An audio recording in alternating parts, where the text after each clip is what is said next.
Assalamualaikum warahmatullahi wabarakatuh. Semoga kita semua dalam lindungan Allah Subhanahu wa Ta'ala.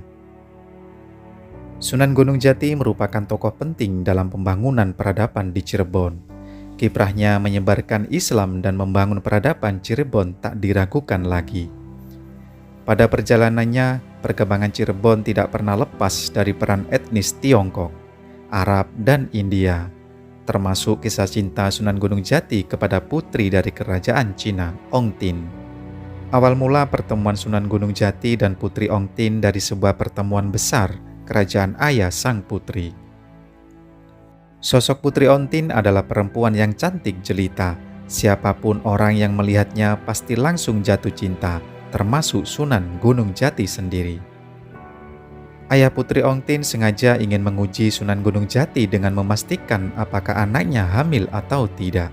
Padahal sang ayah membuat penampilan anaknya seolah hamil, perutnya diganjal semacam bokor.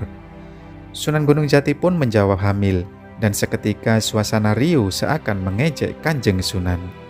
Beberapa waktu kemudian benar Ong Tin hamil. Dari situ kisah perjalanan cinta mereka terbangun. Atas izin sang ayah, Putri Ong Tin menyusul Sunan Gunung Jati ke Cirebon, dikawal ribuan pengawal kerajaan dari dinasti Ming. Pertemuan dengan Sunan Gunung Jati tak terelakkan lagi. Mereka berdua akhirnya menikah, tapi hingga Putri Ong Tin wafat tak diberi anak. Sebenarnya dikaruniai, tapi anaknya meninggal ketika masih kecil. Tapi dari situ Sunan Gunung Jati semakin cinta dan sayang kepada Putri Ong Tin. Begitu juga sebaliknya. Perasaan cinta Sunan Gunung Jati dan Putri Ong Tin seakan tak bisa terpisah oleh waktu. Saat Putri Ong Tin sedih atas kepergian sang anak saat masih bayi, Sunan Gunung Jati terus mencoba menghibur. Sunan Gunung Jati akhirnya mengadopsi bayi bersama Ong Tin. Bayi tersebut adalah Pangeran Kemuning, putra dari Ki Gedeng Leluragung. Kecintaan Sunan Gunung Jati kepada Putri Ong Tin membuat apapun permintaan ratu dikabulkan. Bahkan konon di wilayah komplek pemakaman Sunan Gunung Jati ada syair cinta yang ditulis dalam keramik kepadanya. Saat Putri Ong Tin wafat, Sunan Gunung Jati seakan merasa kehilangan sosok yang dicintainya. Bahkan Sunan Gunung Jati selalu merasakan rindu yang sangat dalam sejak sang istri wafat. Kecintaan Sunan Gunung Jati kepada Putri Ong Tin terlihat dari cara menghargai peninggalan sang istri. Beragam peninggalan yang dibawa sang istri masih tersimpan rapi di salah satu gedung kawasan komplek pemakaman Sunan Gunung Jati.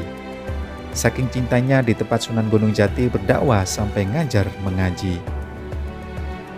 Hingga keduanya wafat dan ditambah seiring berjalannya waktu, pesantren yang didirikan Sunan Gunung Jati tersebut menjadi komplek pemakaman. Posisi makam Sunan Gunung Jati pun tidak jauh dari makam Putri Ong Tin. Tempat mengajar ngaji dan tempat tidur Sunan Gunung Jati sekarang menjadi makam, dan di sebelahnya makam Putri Ong Tin. Sejak saat itu perkembangan Cirebon cukup pesat, terutama pada pengaruh dan akulturasi budaya. Dia mengatakan dalam dunia arsitektur, interior ruang di Cirebon selalu melekat dengan gaya arsitek Cina. Sebagian besar warisan budaya yang ada di Cirebon berasal dari Tiongkok.